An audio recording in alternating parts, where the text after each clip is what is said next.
Assalamualaikum warahmatullahi wabarakatuh. Bersama saya Reni Puspitasari Sekarjadi. Jangan lupa like dan subscribe.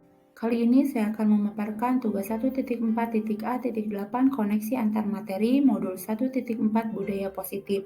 Saya Reni Puspitasari Sekarjadi, CGP Angkatan 7 Kabupaten Sumedang, Jawa Barat, dengan fasilitator Ibu Iim Karimah MPD dan pengajar praktik Ibu Nia Kurniasi SPD.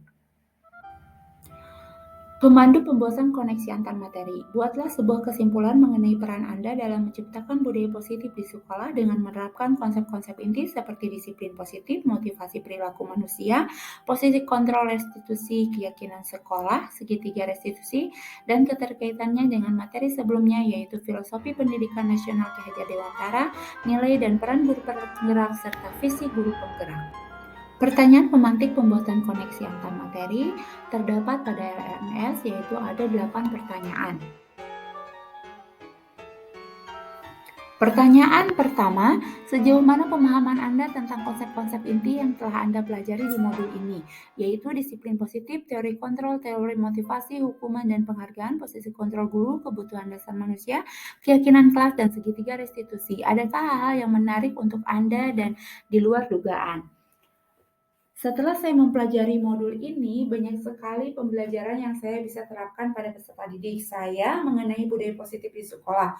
Mulai dari bagaimana membangkitkan disiplin intrinsik, kemudian saya mengenal 5 posisi kontrol yang dapat saya pilih dalam posisi kontrol mana yang lebih cocok diterapkan pada peserta didik saat ini. Kemudian saya juga mengetahui teori motivasi, hukuman, dan penghargaan yang seperti apa yang pantas diterapkan pada peserta didik. Pada modul ini juga saya mempelajari kembali mengenai beberapa macam kebutuhan dasar pada manusia. Kebutuhan dasar manusia diantaranya kebutuhan bertahan hidup, kasih sayang, penguasaan, kebebasan, kesenangan. Di sini kita harus paham untuk mengarahkan anak dalam pemenuhan kebutuhan dasarnya, karena tidak jarang untuk mencukupi kebutuhan dasarnya itu peserta didik mengimplementasikannya dengan cara yang negatif. Oleh karena itu kita harus membimbingnya dengan menumbuhkan rasa disiplin intrinsik sehingga akan terciptanya budaya positif di lingkungan sekolah. Pada metode ini juga saya mempelajari bagaimana mengingatkan dan membuat siswa dapat meyakini keyakinan kelas yang telah dibuat dan disepakati bersama, sampai dengan tahapan segitiga restitusi yang bertujuan agar dapat menganalisis secara kritis, reflektif, dan lebih terbuka atas penemuan diri yang didapat dari mempelajari 5 posisi kontrol sebelumnya. Hal yang membuat saya tertarik yaitu saya merasa kecewa karena saya masih banyak kekurangan dalam pengimplementasiannya di sekolah. Sebelumnya saya menerapkan penghargaan di dalam kelas dengan memberikan barang atau hadiah. Ternyata ini berdampak negatif dalam jangka panjang. Selanjutnya, saya akan merubah dengan menggunakan motivasi intrinsik yang akan memunculkan jiwa disiplin dari dirinya. Refleksi selanjutnya tentang keseluruhan materi. Yang pertama, dari kelima posisi kontrol yang telah saya pelajari pada modul 1.4 ini, menurut saya yang paling ideal diterapkan pada peserta didik adalah posisi kontrol manager. Karena pada posisi ini guru berpikir dan berbuat bersama dengan peserta didik, memposisikan murid untuk mempertanggungjawabkan kesalahannya dan mendukung murid agar menemukan solusi atas permasalahannya sendiri. Dengan memberikan arahan dan bimbingan, dengan panduan tahapan segitiga restitusi, pada posisi ini guru telah memiliki keterampilan di posisi sebagai teman dan sebagai pemantau. Refleksi selanjutnya yaitu yang kedua, kebutuhan dasar manusia. Pada dasarnya, dari kelima kebutuhan dasar manusia ini, ketika peserta didik melakukan perbuatan yang bertentangan dengan nilai-nilai kebajikan yang telah diyakini dan budaya positif yang berlaku di lingkungan sekolah.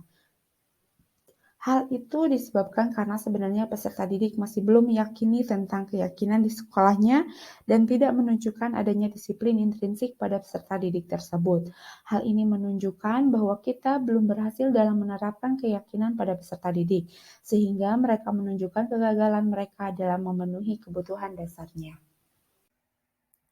Pada refleksi selanjutnya, yaitu yang ketiga tentang keyakinan kelas. Pada keyakinan kelas ini, seluruh peserta didik ikut berpartisipasi dalam perencanaannya dan telah disepakati bersama untuk bertujuan menerapkan nilai-nilai kebajikan agar peserta didik dan dapat memotivasi peserta didik untuk melakukan hal-hal nilai-nilai kebajikan tanpa adanya paksaan. Karena jika menerapkan motivasi yang memunculkan disiplin intrinsik, maka peserta didik diharapkan akan lebih tergerak dan bersemangat untuk menjalankan keyakinan kelasnya daripada sekedar mengikuti peraturan-peraturan tertulis yang diiming-imingi dengan konsekuensi dan penghargaan.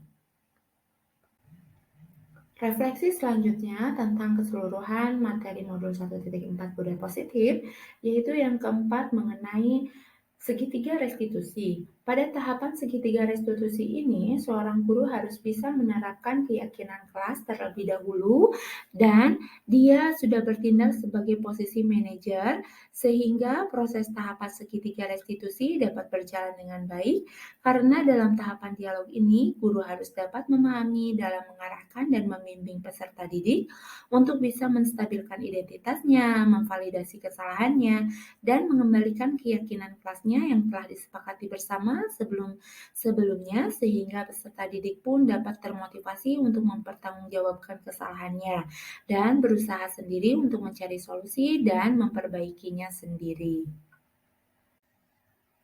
Pertanyaan kedua, perubahan apa yang terjadi pada cara berpikir Anda dalam menciptakan budaya positif di kelas maupun sekolah Anda setelah mempelajari modul ini? Perubahan yang terjadi pada paradigma berpikir saya yaitu yang awalnya saya selalu memberikan motivasi ekstrinsik dengan contoh selalu memberikan penghargaan baik berupa barang atau hadiah agar peserta didik saya dapat mematuhi dan melakukan nilai-nilai kebajikan. Dan jika tidak mematuhinya, saya memberikan konsekuensi.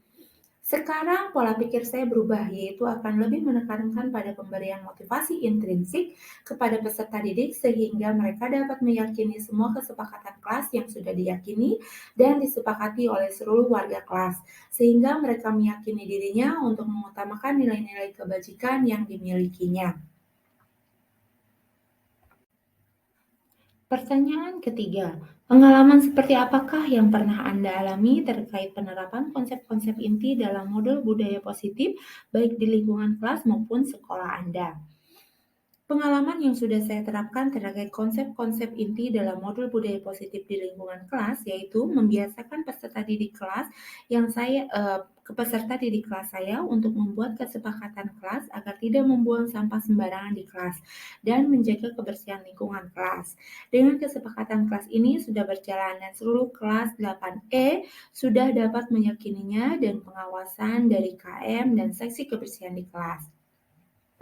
Selain itu juga budaya positif yang saya mulai terapkan pada rekan satu rumpun bahasa Inggris di sekolah, yaitu dengan membuat keyakinan di tiap kelas, dibantu wali kelas, di bawah pengawasan kepala sekolah. Pertanyaan yang keempat, bagaimanakah perasaan Anda ketika mengalami hal-hal tersebut? Perasaan saya sangat senang karena bisa berbagi pengetahuan dan pengalaman yang telah saya dapatkan dari pembelajaran modul 1.4 ini bersama dengan rekan guru lainnya untuk menerapkan budaya positif dengan membuat kesepakatan kelas yang akan diyakini oleh setiap warga kelas, dimulai dengan menumbuhkan motivasi intrinsik pada setiap peserta didik. Pertanyaan kelima, menurut Anda terkait pengalaman dalam penerapan konsep-konsep tersebut, hal apa sajakah yang sudah baik? Adakah yang perlu diperbaiki? Sedikit demi sedikit meskipun perlahan, namun saya pribadi berharap akan terus ada perubahan ke arah positif dengan pendampingan secara kontinuitas.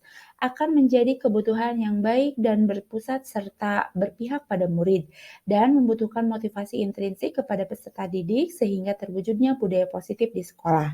Ada beberapa hal yang perlu diperbaiki adalah pembiasaan diri dalam penerapan nilai-nilai kebajikan, baik itu dari guru maupun peserta didik, untuk senantiasa selalu meyakini keyakinan kelas dan sekolah, sehingga terwujudnya budaya positif di lingkungan sekolah.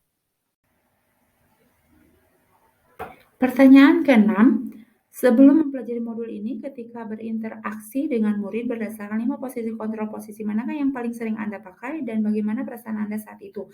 Setelah mempelajari modul ini, posisi apakah yang Anda pakai dan bagaimana perasaan Anda sekarang?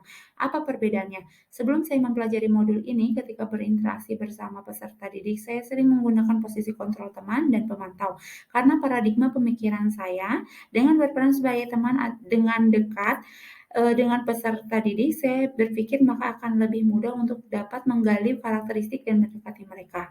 Saya juga berperan sebagai posisi kontrol pemantau, dengan contohnya saya sering memberikan peraturan yang harus kami patuhi, dan jika ada yang tidak mematuhinya, maka dikenakan konsekuensi yang telah disepakati bersama. Pada saat itu saya merasa tidak ada masalah. Namun ternyata paradigma yang saya yakini benar selama ini berbeda dengan setelah saya mempelajari modul 1.4. Setelah saya mempelajari modul ini, saya tergerak dan termotivasi untuk melakukan perbaikan, yaitu dengan melakukan perubahan posisi kontrol menjadi manajer, karena ternyata posisi kontrol manajerlah yang paling cocok dan dianjurkan untuk menerapkan pada peserta didik sekarang ini. Dengan melalui tahapan segitiga restitusi untuk pencapaian budaya positif di lingkungan kelas dan sekolah.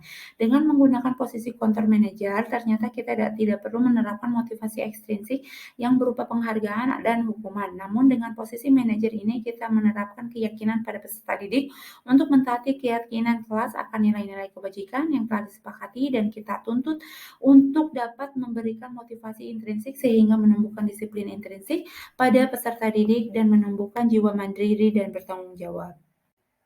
Sebelum mempelajari modul ini, pernahkah Anda menerapkan segitiga restitusi ketika menghadapi permasalahan murid Anda? Jika iya, tahap mana yang Anda praktekkan dan bagaimana Anda mempraktekannya? Sebelum saya mempelajari modul 1.4, saya sering menggunakan tahapan meyakinkan keyakinan. Namun pada saat itu saya tidak tahu jika itu adalah salah satu tahapan dari segitiga restitusi. Itu pun bukan meyakinkan keyakinan, namun saya lebih menyebutnya dengan refleksi dari kesalahan sebelumnya, serta peserta didik harus dapat mempelajaran dari permasalahan yang telah dia perbuat dan harus bisa mempertanggungjawabkan kesalahannya tersebut dengan caranya sendiri dan perbaikan ke depannya agar kesalahan tersebut tidak dia ulangi lagi. Dan kita sebagai seorang guru hanya membimbing dan mengarahkan peserta didik untuk melakukan yang terbaik agar mandiri dan tanggung jawab untuk ke depannya. Pertanyaan ke-8, selain konsep-konsep yang disampaikan dalam modul ini, adakah hal-hal yang lain menurut Anda penting untuk mempelajari dalam proses menciptakan budaya positif baik di lingkungan kelas ataupun sekolah? Ada beberapa hal yang menurut saya penting dan harus segera dilakukan, yaitu semua rekan guru harus saling mendukung dalam penerapan keyakinan kelas di sekolah, serta harus segera dilakukan parenting kepada orang tua peserta didik, juga untuk diajak berdiskusi bersama agar terjalin kerjasama dan kolaborasi positif untuk membangun motivasi intrinsik baik itu di lingkungan sekolah maupun di rumah, sehingga terwujudnya penerapan budaya positif bisa terlaksana dengan baik. Sudah tentu hal ini dalam pengimplementasiannya tidak akan semudah yang kita rencanakan, namun ini merupakan tantangan dan pembelajaran bagi kita untuk menunjukkan mewujudkannya bersama, saling bekerja sama dan berkolaborasi. Selanjutnya, rancangan tindakan aksi nyata. Ada latar belakang. Sering kali banyak siswa yang melanggar peraturan sekolah. Tujuannya mewujudkan peserta didik yang merdeka sesuai dengan profil pelajar Pancasila dengan menerapkan merdeka belajar dan meyakini nilai-nilai kebajikan dengan menumbuhkan disiplin intrinsik sehingga terwujud budaya positif di sekolah. Tolak ukur, siswa membuat keyakinan kelas, meyakininya, dan mengindahkannya keyakinan kelas yang telah dibuat dan disepakati bersama. Lini masa tindakan yang akan dilakukan. 1. Mengkonsultasikannya terlebih dahulu kepada kepala sekolah dan menyampaikan pentingnya penanaman budaya positif serta keyakinan kelas di sekolah. Yang kedua, mengumpulkan komunitas praktisi di lingkungan sekolah dan rekan guru serta wali kelas untuk melakukan diseminasi materi budaya positif khususnya keyakinan kelas. Yang ketiga, membuat keyakinan kelas dengan peserta didik. 4. Memantau, merefleksi, dan mengevaluasi keyakinan kelas yang telah dibuat. Kemudian, dukungan yang dibutuhkan yang paling utama adalah dukungan dari kepala sekolah, wali kelas, rekan guru, semua komponen di lingkungan sekolah, dan komunitas praktisi yang dibentuk agar kegiatan penerapan budaya positif ini dapat dilakukan secara berkesinambungan. Demikian pemaparan tugas koneksi antar materi modul 1.4. Terima kasih atas perhatiannya. Wassalamualaikum warahmatullahi wabarakatuh. Demikian